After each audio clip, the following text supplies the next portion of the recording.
নমস্কার বন্ধুরা, মুক্তাঙ্গন চ্যানেলের পক্ষ থেকে সবাইকে স্বাগত জানিয়ে শুরু করতে চলেছি আজকের আলোচনা শ্রীকৃষ্ণ কীর্তনের শেষ 3টি খণ্ড নিয়ে।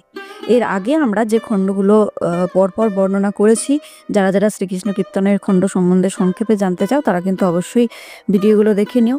তো আজকে আমরা এই শেষ 3টে খণ্ড অর্থাৎ বাণখণ্ড, বংশীখণ্ড আর রাধা বিরহ, এই 3টে খণ্ডই খুব গুরুত্বপূর্ণ। তো এই 3টে খণ্ডের সংক্ষেপে আলোচনা করব। তো ভিডিওটা শেষ অবধি দেখার অনুরোধ রইল। চলো দেরি না করে শুরু করি। আমি আছি শ্রবণা মণ্ডল, তোমাদের সাথে থাকবো পাশে বন্ধু হয়ে।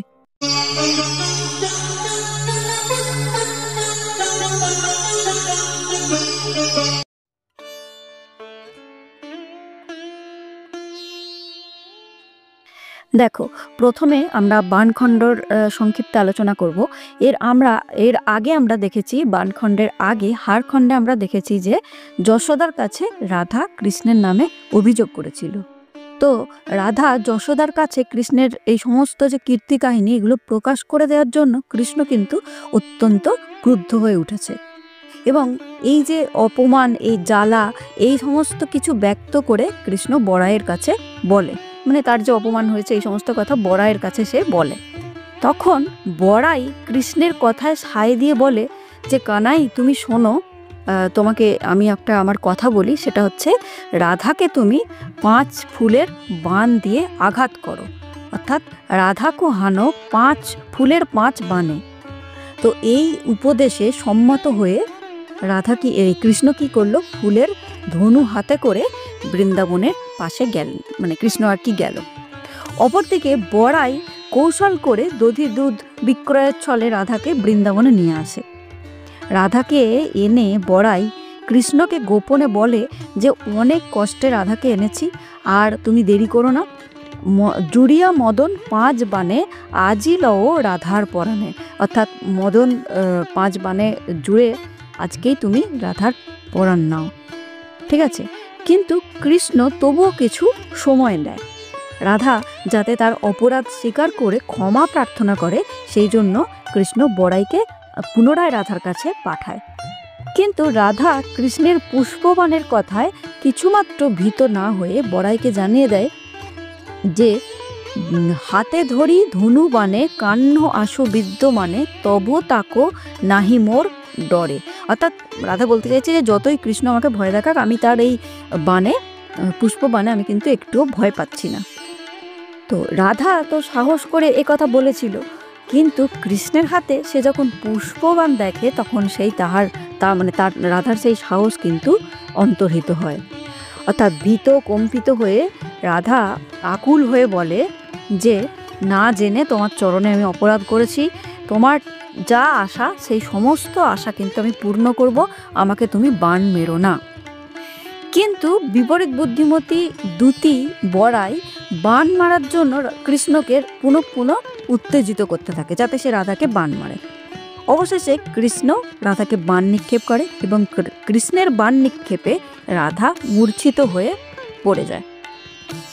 এবারে সত্যি সত্যিই যে কৃষ্ণ রাধাকে বাণ নিক্ষেপ করবে এটা বড়াই বিশ্বাস করেনি। বড়াই সেই জন্য খুব অসন্তুষ্ট হয়েছে কৃষ্ণের ওপর এবং বড়াই কৃষ্ণকে তিরস্কার করে বলে যে শত শত ব্রাহ্মণ মারলেও যেটা পাপ, এত পাপ হয় না যে যা তুমি এই সতী রাধাকে মানে বাণ মেরে যে পাপটা তুমি করলে।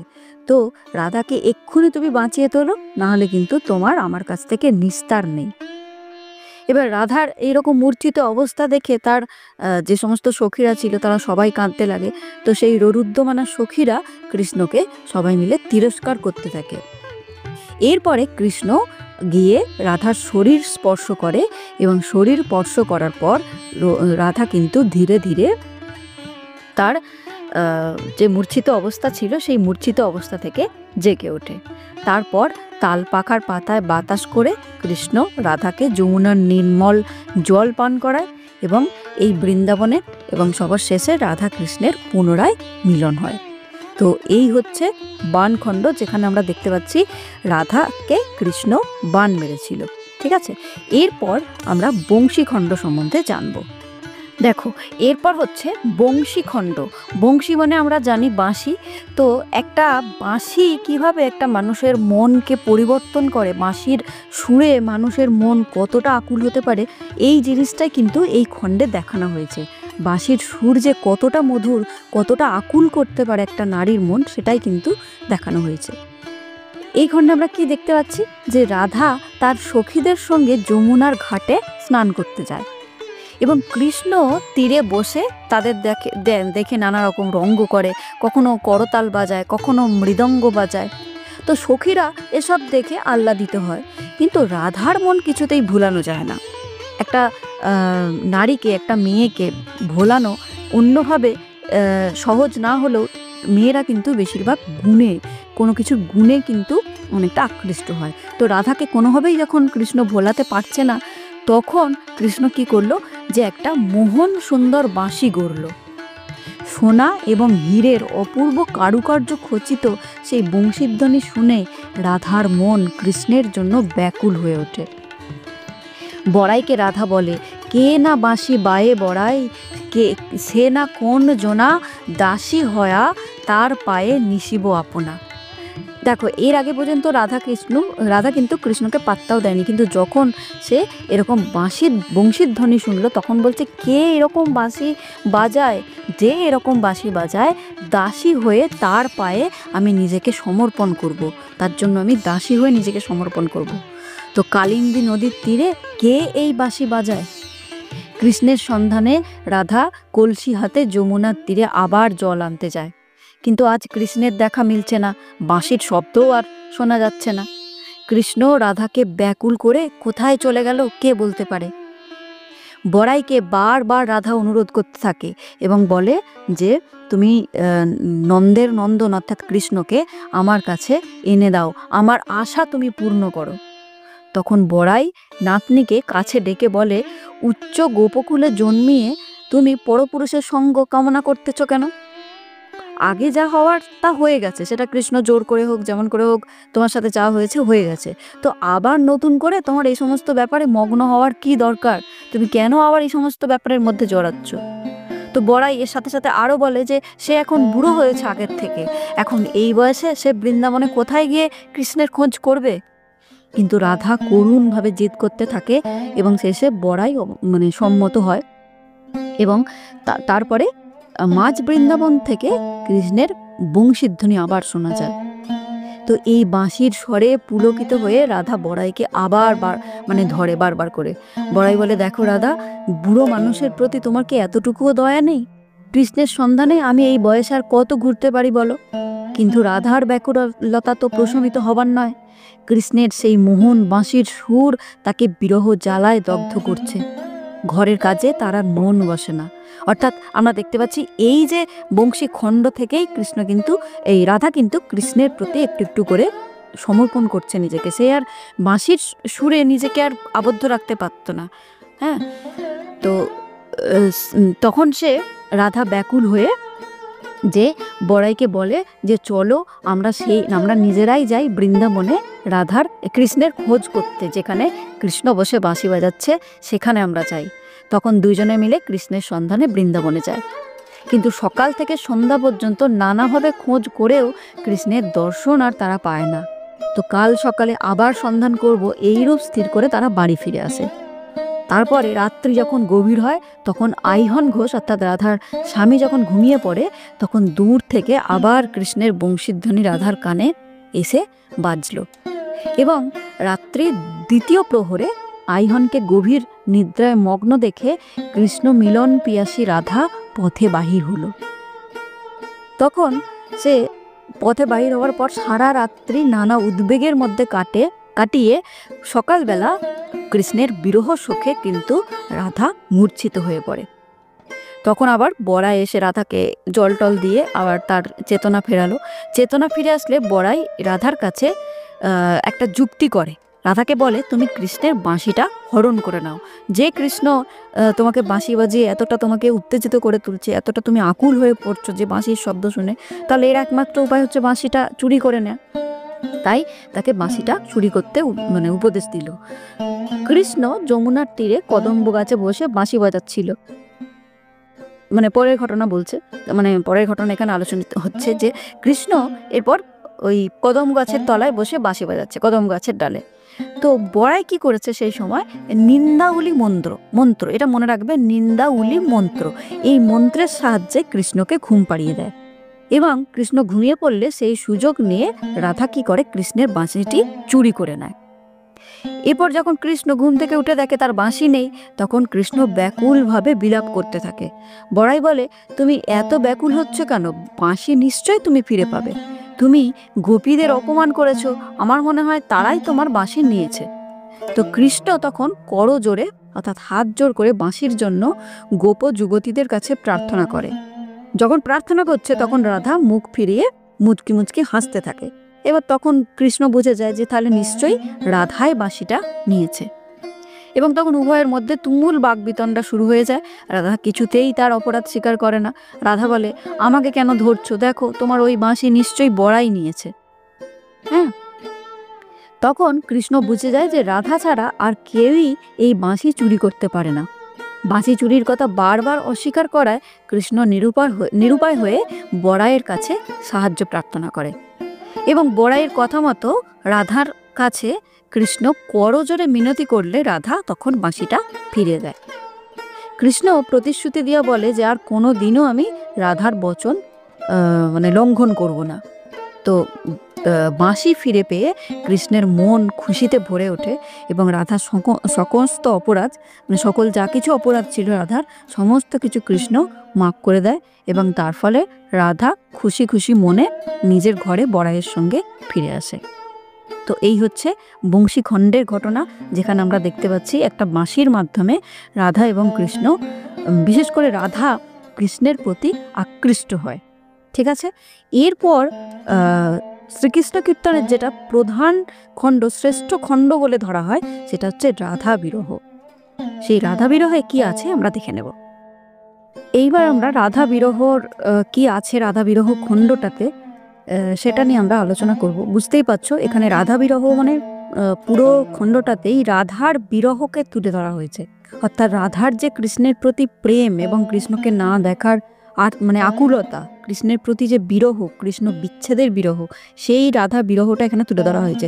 এবং এক্ষেত্রে বলে রাখি যে এরপর আমরা বৈষ্ণব পদাবলীর যতগুলো পদ পড়ব, চণ্ডীদাস, জ্ঞানদাস, গোবিন্দ দাস, বিশেষ করে চণ্ডীদাস, বিদ্যাপতি, এদের পদের, এই যে রাধা বিরহের যে ঘটনা, এই ঘটনাগুলোই তাদের পদের আকারে মানে অনেকটা মিল দেখতে পাবো। ঠিক আছে, তো এই রাধা বিরহ সব থেকে শ্রেষ্ঠ খণ্ড। চলো রাধা বিরহটা শুনে নি কি কি আছে এই খণ্ডের মধ্যে।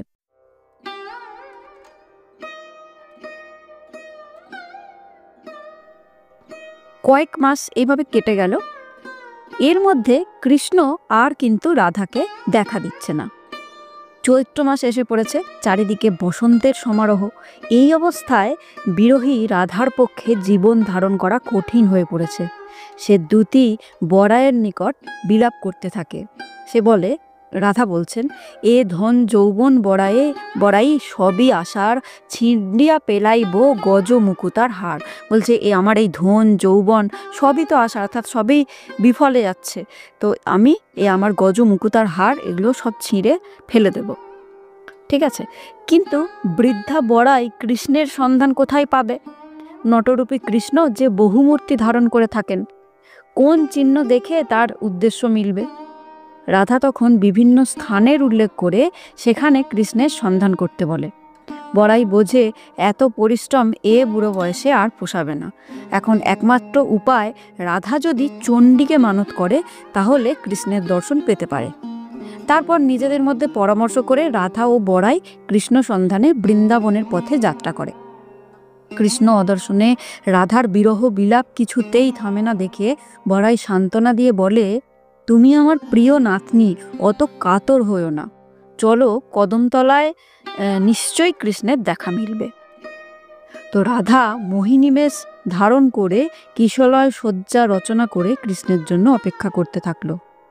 কিন্তু দৈবদোষে কৃষ্ণের দর্শন আর মিলল না। তখন তারা বৃন্দাবনের মধ্যে প্রবেশ করে দেখল সেখানে কৃষ্ণ গরু চড়াচ্ছেন। দীর্ঘদিন পর কৃষ্ণ দর্শনের বিহ্বল হয়ে রাধা কিন্তু মূর্ছা গেল। বড়াই তখন ব্যস্ত হয়ে চোখে মুখে জল দিয়ে চৈতন্য ফিরিয়ে আনলে রাধা কাতরভাবে কৃষ্ণের কাছে তার অতীত অর্থাৎ পূর্বের অপরাধের জন্য ক্ষমা চাইল এবং বিরহ ব্যাকুলতা নানাভাবে প্রকাশ করল। কিন্তু রাধিকার এই ব্যাকুলতার উত্তরে কৃষ্ণের মুখে একটি মাত্র কথা, সেটা হচ্ছে, অহর্নিশি আছিল যমুনা তীরে, মোকে না কইলে যতনে, এবে আকুলি হওয়া কাম বানে, আম্ভারে চাহসি কেন্নে। বলছে, দিনরাত যখন আমি যমুনার তীরে তোমার জন্য অপেক্ষা করতাম, তখন তুমি আমাকে কোনো যতন করলে না, অর্থাৎ তখন কোনো পাত্তা দিলে না। তা এখন তুমি কাম বানে জর্জরিত হয়ে আমার কাছে কেন এসেছো? তো এবং রাধা তখন কৃষ্ণকে আবার বলে, আছিল মো শিশুমতি, না বুঝিল সুরতি, তে কারণে তোর বলে না দিল সম্মতি। বলছে, তখন আমি শিশু ছিলাম, তখন আমি বাচ্চা ছিলাম, তাই আমি সুরতি বুঝতে পারি না, সেই কারণে তোমাকে আমি সম্মতি দিই না। এবে মো ভব যুবতী, তোমা ছাড়ি নাহি গতি, এহা বুঝি মোর বলে করো অনুমতি। বলছে, এখন আমি যুবতী হয়েছি, এখন তোমাকে ছাড়া আমার কোনো গতি নেই, তাই আমার এই ভাবটা বুঝে তুমি আমাকে অনুমতি করো, অর্থাৎ তুমি আমাকে গ্রহণ করো। তো রাধার এই ব্যাকুল বচনে কৃষ্ণের মন আজ আর টলছে না। সে কঠিনভাবে রাধার সকল অনুরোধ প্রত্যাখ্যান করে তাকে দুঃখ দিতে লাগলো। তবে সংক্ষেপে কৃষ্ণ এই আভাস দিল যে বড়াই যদি কোনো সময় আদেশ দেয় তবে সে রাধার সঙ্গে মিলতে পারে। রাধা তখন বড়াইয়ের কাছে গিয়ে কৃষ্ণের সকল কথা জানালো। বড়াইও রাধাকে তাম্বুল দলনের কথা উল্লেখ করে তিরস্কার করে, অর্থাৎ সেই যে তাম্বুল খণ্ড আমরা দেখেছিলাম, রাধা তাম্বুল অর্থাৎ পান ছুঁড়ে ফেলে দিয়েছিল, কৃষ্ণের প্রেম নিবেদন করেছিল যেভাবে, তো সেই কথা মনে করে বড়াই কিন্তু তিরস্কার করছে রাধাকে। রাধা এরপর কাঁদলে রাধার ক্রন্দনধ্বনি বড়াইকে কৃষ্ণ অনুসন্ধানে বার করলো। তখন তারা দুইজনে বৃন্দাবনে গিয়ে ইতস্তত কৃষ্ণের খোঁজ করলো, কিন্তু কৃষ্ণকে পেল না। তার ফলে রাধা আবার কাঁদতে লাগলো। সেই সময় মুনিবর নারদ এসে জানায় যে কৃষ্ণ বৃন্দাবনের কদমতলায় কুসুমসজ্জা রচনা করে বসে আছে। রাধা কদমতলায় কৃষ্ণকে সত্যই দেখতে পেয়ে আনন্দে বিহ্বল হয়ে আবার মূর্ছা যায়। বড়াই চেতনা ফিরিয়ে আনলে তার মুখ দিয়া রাধা কৃষ্ণের নিকট নিজে আরতি প্রকাশ করে। বড়াই কৃষ্ণের নিকট রাধার বিরহ ব্যথার কথা জানায়, অর্থাৎ রাধা যে কৃষ্ণের জন্য আকুল হয়ে পড়েছে তার বেদনার কথা বড়াই কৃষ্ণের কাছে গিয়ে বলে। বড়াই কৃষ্ণকে বুঝিয়ে তার মুখচুম্বন করে মাথায় হাত বুলিয়ে হাত ধরে অনেক কাকুতি মিনতি করলে কৃষ্ণ বলে, বেশ, রাধা মনোহর বেশভূষা ধারণ করে আমার পাশে এসে বসুক এবং মধুর বাণী বলুক, তার ফলে আমি রাধাকে গ্রহণ করব। বড়াই তখন তাড়াতাড়ি করে ফিরে এসে রাধাকে মনোহর বেশে সজ্জিত করে কৃষ্ণের কাছে পাঠিয়ে দেয়। সুন্দরী রাধিকাকে অধিকতর মনোহারিণী দেখিয়া কৃষ্ণ রাধাকে সাদরে গ্রহণ করিল। সুন্দরী রাধিকাকে অধিকতর মনোহারিণী দেখে কৃষ্ণ কিন্তু রাধাকে গ্রহণ করলো, অর্থাৎ রাধার রূপ দেখে কৃষ্ণ রাধিকাকে তখনকার মতো গ্রহণ করলো। তো এতদিন পর বিরহের শেষ হয়েছে, রাধা তখন শ্রান্ত হয়ে গেছে এবং শ্রান্ত হয়ে কৃষ্ণের উরুর উপর মাথা রেখে ঘুমিয়ে পড়লে। কৃষ্ণ তখন কি করে, বড়াইকে হাতে ধরে বলে যে আমি মথুরায় যাচ্ছি, আমার একান্ত অনুরোধ তুমি রাধাকে নিজের মতো করে যত্নে রেখো। রাধা এরপর জেগে উঠে দেখে যে তার পাশে কৃষ্ণ নাই। তখন শ্রী মধুসূদন অর্থাৎ কৃষ্ণকে এনে দেওয়ার জন্য সে বড়াইকে আবার কাকুতি মিনতি করতে থাকে। বড়াইও চারিদিকে কৃষ্ণের সন্ধান করলো, কিন্তু কৃষ্ণের আর কোথাও খোঁজ মিলল না। কৃষ্ণ অদর্শনের দিনগুলো ক্রমে দীর্ঘতর হতে থাকে। এদিকে বড়াইয়ের কাছে রাধার বিলাপেরও আর শেষ নাই। শেষে বড়াই কৃষ্ণের সন্ধানে মথুরায় গিয়ে উপস্থিত হয়। বড়াইকে কৃষ্ণ বলে, রাধা বড়ই প্রগল্ভা, তাকে দেখলে আমার হৃৎকম্প হয়, আমার তার কাছে আমার যেতে ভয় লাগে, তার মুখ দর্শনে আমার আর কোনো আকাঙ্ক্ষা নাই। বড়াই কৃষ্ণের এই চরিত্র দেখে অবাক হয়ে যায়। তখন বড়াই কৃষ্ণকে বলে যে তোমার চরিত্র তো আমি বুঝতে পারি না, এতদিন তুমি যাকে পাওয়ার জন্য আকুল হয়েছিলে, এখন যে তোমাকে শত ধিক্কার দেওয়া সত্ত্বেও তুমি যার পিছনে ছিলে তাকে এখন তুমি এরকম বলছো। তখন কৃষ্ণ বলে, আমাকে কিন্তু আর রাধার জন্য অনুরোধ করে না, তার নাম শুনে আমার আর তার কাছে যেতেই ইচ্ছা করে না। আমি মনস্থির করেছি যে আমি আর তাকে দেখব না, তার মুখ দেখব না। গোকুলের বাস ত্যাগ করে আমি মথুরায় চলে এসেছি এবং স্থির করেছি আমি মথুরাতে কংসের বিনাশ করে তারপর কংসের বিনাশ আমি আগে করব। তো এই অবধি এসে কিন্তু পুঁথিটা খণ্ডিত হয়ে গেছে। এর পরের যে অংশগুলো তখন মানে তার আর পাওয়া যায়নি, পুঁথিটা খণ্ডিত অবস্থায় পাওয়া গেছে জানো, রাধা বিরহের। এই পর্যন্ত এসে আমরা দেখতে পাচ্ছি যে রাধা কৃষ্ণের জন্য ব্যাকুল হয়ে উঠেছে, পাগল হয়ে উঠেছে, কিন্তু কৃষ্ণ আর রাধাকে সেভাবে পাত্তা দিচ্ছে না, তাকে আর আমল দিচ্ছে না। তো এই অবধি এসে পুঁথিটা খণ্ডিত, এবং এই জন্য খণ্ডটার নাম রাধা বিরহ। এখানে রাধার বিরহ বেদনার কথাই তুলে ধরা হয়েছে। ঠিক আছে, তো এই হচ্ছে শ্রীকৃষ্ণ কীর্তনের সংক্ষিপ্ত ঘটনা। আমরা 13টা খণ্ডের সংক্ষিপ্ত ঘটনা জেনে নিলাম। যদিও এগুলো খুব যে গুরুত্বপূর্ণ এটা মোটামুটি একটা সংক্ষিপ্ত সার পেয়ে যাবে, তবুও আমি অনেকটাই ডিটেলসে বলার চেষ্টা করলাম যাতে তোমরা অনেকটাই বুঝতে পারো। তো এরপর আমরা সাহিত্যের ইতিহাস নিয়ে আরও দীর্ঘ আলোচনা করব। বৈষ্ণব পদাবলী একটা গুরুত্বপূর্ণ অংশ, চেষ্টা করব সেগুলো ডিটেলসে পড়ানোর। তো তোমরা আমার সাথে থেকো, সবাই ভালো থেকো, সুস্থ থেকো। আজকে এই পর্যন্তই।